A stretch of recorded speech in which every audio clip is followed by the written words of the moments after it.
이제 오늘은 예수님께서 이제 십자가에서 죽으시자 큰 좌절과 낙심으로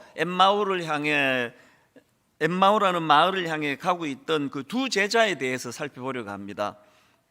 제가 오늘 이 본문을 묵상을 한두 주 하면서 혼자서 은혜를 참 많이 받았는데요. 그 과정에서 딱 떠오르는 노래가 두 가지가 있었습니다. 그 중에 하나는 요즘에 젊은 사람들이 요즘은 아닌 것 같고 예전에 제가 버스를 타고 가던 때였던가 우연히 들었는데 굉장히 이게 노랫말이 재밌는 겁니다. 썸이라는 제목의 노래인데요. 가사가 이렇습니다. 내 거인 듯 내 거 아닌 내 거 같은 너. 이게 뭔 소리인지를 모르겠습니다.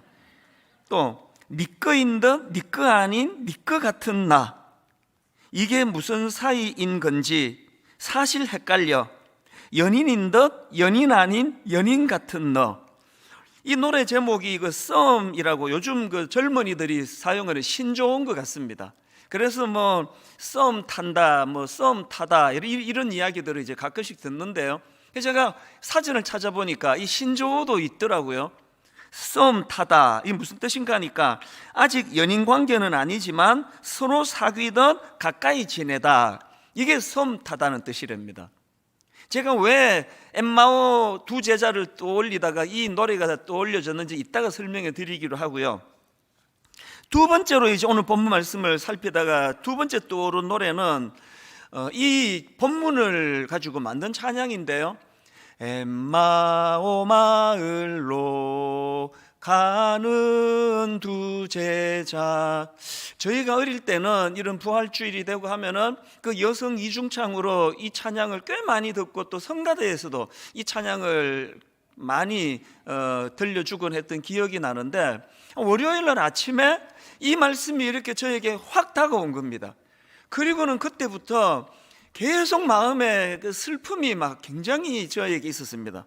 가사를 보니까 엠마오 마을로 가는 두 제자, 절망과 공포에 잠겨 있을 때, 또 2절에서도 이 세상 사는 길, 엠마오의 길, 끝없는 슬픔이 앞길을 막으나.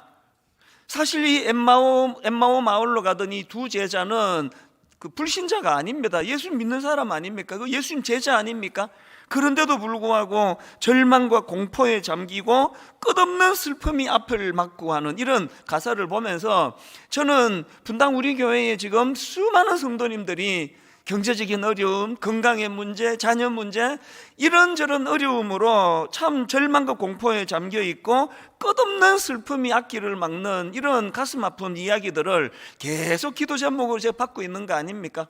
그래서 이제 이 찬양이 지난 월요일 날 툭 터지고는 매일매일 제 마음속에 이 찬양이 울리는데요. 하루는 이렇게 교회를 향해 들어가고 있는데 이 찬양이 마음에서 울려지니까 그렇게 눈물이 나더라고요. 얼마나 많은 성도들이 지금 어려움에 빠져 힘들어하고 계시는가, 그런 생각을 하면서 그렇게 한 주 내내 이 찬양이 참 저를 참 마음 아프게 만들었는데요. 제가 계속 이제 엠마오로 가는 두 제자 이 찬양을 계속 되뇌고 있는데 어제 오전에 불쑥 아까 제가 앞에서 설명드린 이 썸이라는 노래가, 저는 그 노래 알지를 못하거든요. 가사도 생각이 안 나고 그래서 어떻게 검색을 해서 이제 그 가사를 보니까 예전에 우연히 들었던 그 가사가 참 의미가 있는 겁니다. 왜 엠마오로 향한 두 제자를 묵상하다가 그 썸이라는 노래가 떠올려졌는지 설명을 드릴게요. 지금 이 두 제자가 굉장히 낙심해서 엠마오로 가고 있는데 그 원인이 20절입니다. 우리 대제사장들과 관리들이 사형 판결에 넘겨주어 십자가에 못 박았느니라. 지금 그들의 슬픔 원인은, 그들의 낙심 원인은 지금 온통 그들의 생각이 예수님의 죽으심에만 머물고 있는 거예요. 예수님의 죽으심에 함몰돼서 지금 진도가 나가지 않는 상황입니다. 이게 무슨 말씀인가 하면은 22절을 보십시오. 또한 우리 중에 어떤 여자들이 우리로 놀라게 하였으니 이는 그들이 새벽에 무덤에 갔다가, 그 다음 보세요, 그의 시체는 보지 못하고 와서 그가 살아나셨다는 천사들의 나타남을 보았다 함이라. 지금 이 두 제자가 왜 슬픔에 가득 찼느냐 하니까 예수님의 죽으심에만 지금 함몰이 돼가지고 여기 보니까 지금 그 예수님의 부활 소식을 들었다는 거 아닙니까? 그가 살아나셨다는 천사들의 나타남을 보았다 함을 알고 있습니다.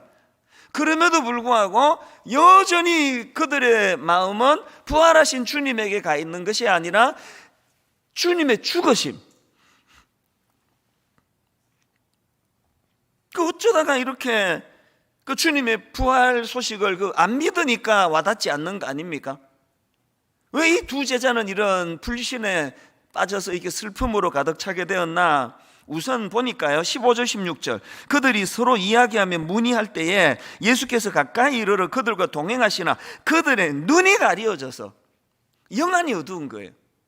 왜 이렇게 영안이 어두워졌나? 주님이 십자가를 놓고 21절에서는 답을 찾습니다. 우리는 이 사람이 예수님을 두고 하는 얘기죠. 우리는 이 사람이 이스라엘을 속량할 자라고 바랐노라. 지금 이 구절에 대하여 대부분의 학자들이 분석하는 게 뭐냐면은 이 두 제자는 예수 그리스도를 자기 민족을 로마로부터 해방시켜 주실 정치적인 메시아로 기대했다는 겁니다. 자기 민족을 해방시켜 줄, 그래서 힘을 키우고 능력을 가지고 자기 민족을 해방시켜 줘야 되는데, 아니 이렇게 메시아라는 사람이 이렇게 죽어버리면 어떡하나, 온통 여기에 생각이 집중해 있으니까 그 부활하신 주님에 대한 말씀 자체가 귀에 들어오지도 않고 믿겨지지도 않는 겁니다. 그래서 절망에 빠져가지고 이제 엠마오로 지금 가고 있는 거 아니겠습니까? 제가 왜 이 두 제자에 대해서 묵상하다가 아까 썸이라는 노래가 떠올랐는가 하면은요, 지금 이 제자들을 보니까 딱 이 가사 그대로예요. 내 거인 듯 내 거 아닌 내 거 같은 너, 연인인 듯 연인 아닌 연인 같은 너, 이게 무슨 사이인 건지 사실 헷갈려. 노래 가사가 이렇거든요. 제가 그 두 제자를 묵상하다가 이걸 이렇게 개사를 해봤습니다. 신자인 듯 신자 아닌 신자 같은 너, 제자인 듯 제자 아닌 제자 같은 너. 이게 지금 딱 이 두 제자의 모습 아닙니까? 이 부활도 믿지 못하는 이게 크리스찬인 듯 크리스찬 아닌 듯. 사실 오늘 한국 교회 안에 이 헷갈리는 이게 신자인 듯 신자 아닌 신자 같은 너, 제자인 듯 제자 아닌 제자 같은 너, 이런 모습을 가진 분이 너무 많으신 거예요. 이 교회 안에 진짜 복음이 필요하고 교회 안에 구원이 필요한 분들이 너무 많으세요. 그래서 제가 이 노랫말이 어제 떠오르면서 정말 여러분 이 주일날 저는 간절히 촉구합니다. 우리 청년들 표현 그대로 제가 빌려서 말하자면, 여러분 이제 하나님과 썸만 타지 마시고요, 이제 사랑을 고백하세요. 결단하세요. 그분의 믿음을 수용하셔야 돼요. 제가 이 노래를 되뇌이면서 이 두 제자를 보면서 깨달은 게 하나 있는데요, 여러분 우리 뭘 기억해야 되느냐? 지금 여러분들이 아픔이 많잖아요. 마음의 두려움이 많잖아요. 걱정이 많으시잖아요. 그런데 여러분, 우리가 겪고 있는 이 아픔이나 슬픔, 마음고생 중에서 상당수가 안 해도 되는, 안 겪어도 되는 마음고생이라는 거 아십니까? 이 두 제자가 그런 거 아닙니까? 아니 지금 부활하신 주님, 그 주님을 감사하고 기뻐하면서 엠마오를 향해서 그 기쁜 소식을 전하러 발걸음도 활기차게 걸어갈 수 있는 그 사실에 오해해가지고 안 겪어도 되는 슬픔을 겪는 거 아닙니까? 그 피해도 되는 마음고생 아니냐고요. 오늘 여기 나는 아무 걱정이 없다, 문제가 없다, 나는 그냥 늘 행복하다, 아무도 안 계실 거예요. 그러나 여러분, 그 모든 걱정 근심을 껴안고 사는 우리지만 사실은 대부분이 피할 수 있는 마음고생이고 대부분이 안 해도 되는 근심 걱정을 하고 있다는 걸 기억하셔야 된다는 겁니다.